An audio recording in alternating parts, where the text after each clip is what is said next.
Бесінші дәріс атқарушы органдар жұмысының журналистикадағы жариялығы. Бұл дәрісте атқарушы биліктің қызметінің ашықтығы мен жариялығын қамтамасыз етудегі журналистиканың маңызды рөлін қарастырамыз. Ақпараттық органдар қоғамдық мүдделерді қорғау және мемлекеттік саясатты жүзеге асыру үшін жұмыс істейді. Олардың қызметінің ашық болуы азаматтардың өз құқықтары мен міндеттерін түсінуіне және шешім қабылдау процестеріне қатысуға мүмкіндік береді. Журналистік қызметтің атқарушы органдарды бақылаудағы рөлі, тексеру және ашу. Журналистер билік органдарының әрекетін тексеріп, сыбайлас жемқорлық пен заңсыздықты ашады. Қоғамдағы хабардар ету, маңызды ақпаратты жұртшылыққа жеткізу арқылы азаматтардың хабарлығын арттырады. Жауапкершілікке тарту, билік өкілдерінің өз іс-әрекеттері үшін жауап беруін талап етеді.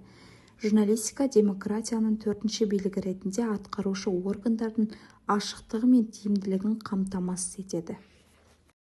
Ақпаратқа қол жеткізу ашық қоғамның негізгі құқығы.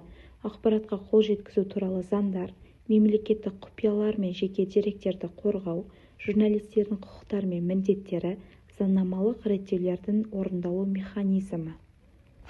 Мемлекеттік органдармен жұмыс істеудегі журналистің этикасы.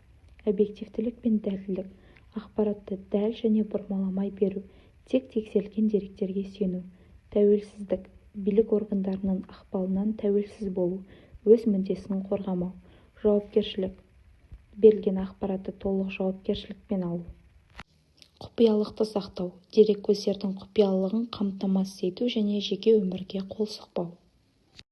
Кейбір елдердегі атқарушы органдардың ашықтығын арттырудағы журналистиканың табысты мысалдары.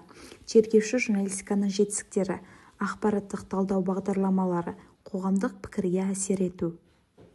Атқарушы органдардың жұмысының жариялығы азаматтық қоғамның қалыптасуы мен нығаюының маңызды факторы.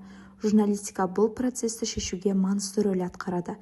Ашықтық пен есеп берудің маңыздылығы, журналистиканың қоғамдық бақылаудағы миссиясы, ақпаратқа қол жетімділіктің болашағы.